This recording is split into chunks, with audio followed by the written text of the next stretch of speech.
So look, it doesn't take a rocket scientist to see that the economy, the broader economy, most sectors are slowing. Okay, jobs, GDP, hires. So what if that slowing in the economy is compounded, right, by a stock market crash? There's some interesting, last couple of days, interesting commentary on this. I want to bring it to your attention. It's something we have to keep an eye on, okay? Because will it happen tomorrow or next week or next month? I don't know. But all we hear about now is AI, AI, AI. The Nasdaq's been at all-time highs. So today, the Nasdaq fell about 315 points. Market's just closed. Right, a daily fall, no big deal. The Nasdaq's been hitting all-time high after all-time high. But it feeds really dovetails into the two stories I want to share with you today. First one saw a couple days ago out of CPR, Center for Economic and Policy Research. And this guy, Dean Baker, is not a fan of the current administration, but that's really not the point of the article. But he just gives some of the recaps of where we really stand right now with the economy in this country. GDP grew at 1.2% annual rate in the first half of the year. That's down sharply from 2.5% in 2024. He says weaker GDP growth is matched by weaker job growth. The average 38,000 month job since April was low enough to get the BLS commissioner fired. That figure likely underestimates the underlying trend, but probably by not too much. The pace of job growth going forward, he says, will probably be in the range of 50 to 70,000 a month, down from an average of 170,000 jobs a month in 2024. Okay? And he basically says slower job growth means slower growth in total wages, which in turn means weaker consumption growth. If the labor grows at 0.4% annually, that's roughly 60,000 jobs a month. He says that would mean the total wage income is growing 0.4% before adding in real wage growth, right? And we all know where inflation stands right now. So wages aren't even getting close to keeping up with inflation. He says there's other evidence of a weakening labor market, notably low hire and quit rates, right? People are, I've seen this new term now, job hugging, right? As opposed to job jumping. These folks now are holding onto their jobs. They don't know what the future holds. So also the unemployment rate for young workers has risen sharply in recent months. These groups typically feel the effects of a slowdown first. We shared that last week on a video about these young people coming out of school and they can't find work, right? It says this could mean we will see further slowing in the pace of nominal wage growth, with inflation rising due to tariffs. He says real wage growth could slow to a trickle, okay? In that case, consumption growth maybe even slower in the second half of 2025 and 2026 than the 1.0% rate for the first half of this year. He says residential construction fell in both of the last two quarters.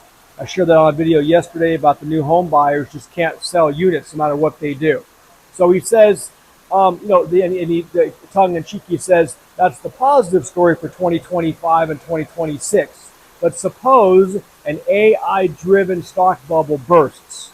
As many commentators have pointed out, the stock market today is starting to look a lot like it did in the late 1990s bubble. Okay, and what he says, and it's accurate. He's not going to try to time or guess the timing of a crash, but he says big money is able to pursue illusions for a long time. Right, like in the case of the housing bubble, commit outright fraud in the form of what happened with all the mortgage. Okay, so he says it's difficult to know the knock-on effect of the collapse of the AI bubble. Perhaps crypto also take a big hit.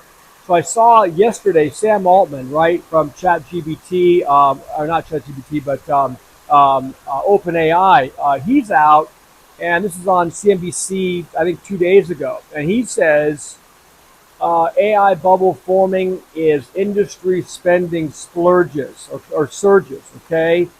And I saw another article today in CNBC, check it out, about how you're seeing a lot of zombie AI companies popping up. What's happening or happening now is that big companies, Meta, Microsoft, they're going to these startup AI companies and they're basically pillaging away and taking away the top talent, and then these companies are left with no real core group, right, leading it. And so you're having all these now zombie AI companies starting to also be, let's say in the pipeline. So Sam Altman, when he speaks, I mean, we should be listening relative to AI and what's happening here. He says that the market is in a bubble. And he spoke to The Verge, and that was published last Friday. When bubbles happen, he says, smart people get overexcited about a kernel of truth. Altman told a small group of reporters last week. We're in a place where investors as a whole are overexcited about AI. My opinion is, yes, it's a very important thing to happen in a long time. And yes, it's driving the markets. But he says that he's comparing this dynamic to the dot-com bubble. Okay, a stock market crash centered on internet-based companies that led to massive investor enthusiasm, as you guys know, if you lived through that during the late 90s.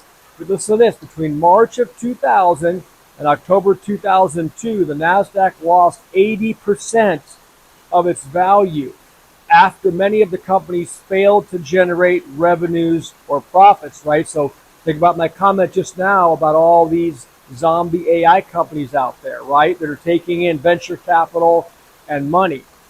So Altman's comments add to growing concerns among experts that the investment in AI is moving too fast. Alibaba co-founder Joe Tsai, Bridgewater Associates Ray Dalio, and Apollo Global Management Chief Economist Torsten Slok have all raised similar warnings. Okay, and Slok said last month he believed the AI bubble of today was in fact bigger than the internet bubble, with the top 10 companies now in the S&P 500 more overvalued than they were in the 1990s. Okay, so he says, from the perspective of broader investment in AI and semiconductors, I see it as a bubble. The fundamentals across the supply chain remain strong, and long-term trajectory does support investment. Well, they said that back in 1999 and 2000 also is related to the dot-com bubble, right?